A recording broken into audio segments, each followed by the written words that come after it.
आपने रात के आकाश को ध्यान से देखा है?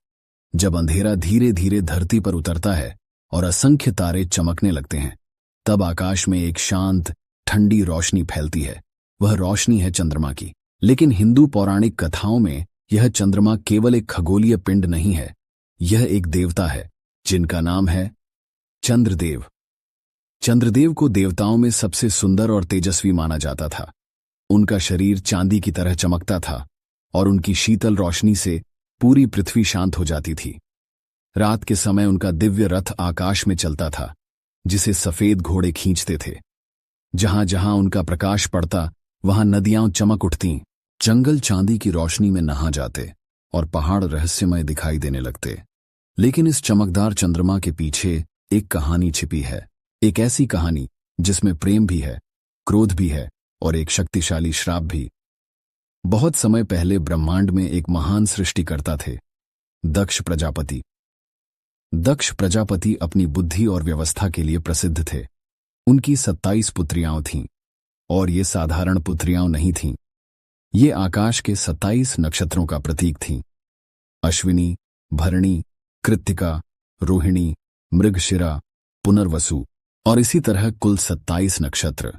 दक्ष ने सोचा कि चंद्रदेव यदि इन सभी नक्षत्रों के साथ विवाह कर लें तो आकाश में एक सुंदर और व्यवस्थित चक्र बन जाएगा। इसलिए उन्होंने अपनी सभी 27 पुत्रियों का विवाह चंद्रदेव से कर दिया। विवाह एक भव्य दिव्य उत्सव था। देवता, आर्षि और गंधर्व सभी उस समारोह में उपस्थित थे। स्वर्ग में संगीत गूंज रहा था, पुष्प वर्षा हो रही थी और पूरा ब्रह्मांड इस दिव्य विवाह का साक्षी बन रहा था। लेकिन समय के साथ एक समस्या उत्पन्न हुई। 27 पत्नियों में से एक थी रोहिणी।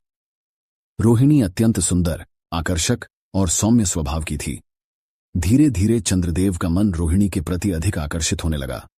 वे अधिकतर समय रोहिणी के साथ ही बिताने लगे।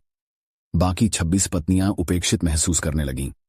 उन्होंने कई बार चंद्रदेव से शिकायत की कि वे सबके साथ समान व्यवहार करें, लेकिन चंद्रदेव का प्रेम रोहिणी के प्रति इतना अधिक था कि वे अपनी बाकी पत्नियों को अनदेखा करते रहे। आखिरकार दुखी होकर वे सभी अपने पिता दक्ष प्रजापति के पास पहुंची। दक्ष ने जब यह सुना तो उनका क्रोध भड़क उठा। उन्होंने चंद्रदेव को अपने दरबार में बुलाया और कहा, तुमने मेरी पुत्रियों के साथ अन्याय किया है। तुम्हें सभी के साथ समान व्यवहार करना चाहिए था। लेकिन चंद्रदेव अपने व्यवहार को बदल नहीं पाए। तब क्रोधित होकर दक्ष प्रजापति ने एक भयानक श्राप दिया। उन्होंने कहा, हे चंद्र, तुम्हारा तेज धीरे धीरे नष्ट हो जाएगा। तुम दिन प्रतिदिन कमजोर होते जाओगे। जैसे ही यह श्राप दिया गया, उसका प्रभाव तुरंत दिखाई देने लगा। चंद्रमा का तेज कम होने लगा। जो चंद्रमा पहले पूर्ण और चमकदार था, वह धीरे धीरे क्षीण होने लगा। देवताओं और ऋषियों ने यह देखा तो वे चिंतित हो उठे। यदि चंद्रदेव पूरी तरह नष्ट हो जाते तो प्रकृति का संतुलन बिगड़ सकता था। चंद्रदेव भयभीत हो गए। वे समाधान की तलाश में हिमालय की ओर निकल पड़े। हिमालय की बर्फीली चोटियों के बीच उन्होंने कठोर तपस्या शुरू की। उन्होंने ध्यान लगाया और प्रार्थना की महान देवता भगवान शिव से। दिन बीतते गए, महीने बीत गए, लेकिन चंद्रदेव अपनी तपस्या में डटे रहे। आखिरकार उनकी भक्ति से प्रसन्न होकर भगवान शिव प्रकट हुए। मैं तुम्हारी भक्ति से प्रसन्न हूं, लेकिन दक्ष का श्राप पूरी तरह समाप्त नहीं किया जा सकता। फिर शिव ने एक समाधान दिया।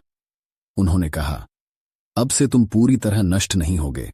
महीने के 15 दिनों तक तुम्हारा तेज घटेगा और अगले 15 दिनों तक फिर से बढ़ेगा। इसके साथ ही भगवान शिव ने चंद्रदेव को अपने मस्तक पर धारण कर लिया। इसी कारण शिव को चंद्रशेखर भी कहा जाता है।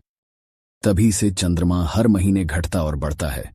अमावस्या की रात को चंद्रमा लगभग अदृश्य हो जाता है। फिर धीरे धीरे वह बढ़ता है और पूर्णिमा की रात को पूर्ण रूप से चमकता है।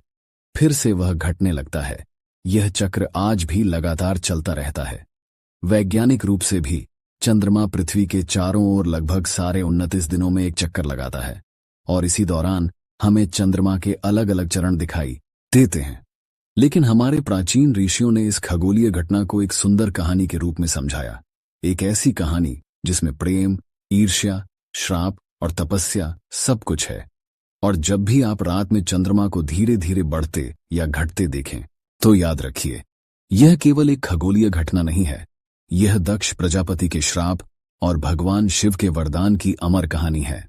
अगर आपको चंद्रदेव की यह अद्भुत पौराणिक कथा सच में पसंद आई हो तो इस वीडियो को लाइक जरूर करें, अपने दोस्तों और परिवार के साथ शेयर करें और ऐसी ही रहस्यमयी और ज्ञानवर्धक पौराणिक कहानियों के लिए हमारे चैनल को सब्सक्राइब करना न भूलें, क्योंकि हर कहानी के पीछे छुपा है एक नया रहस्य।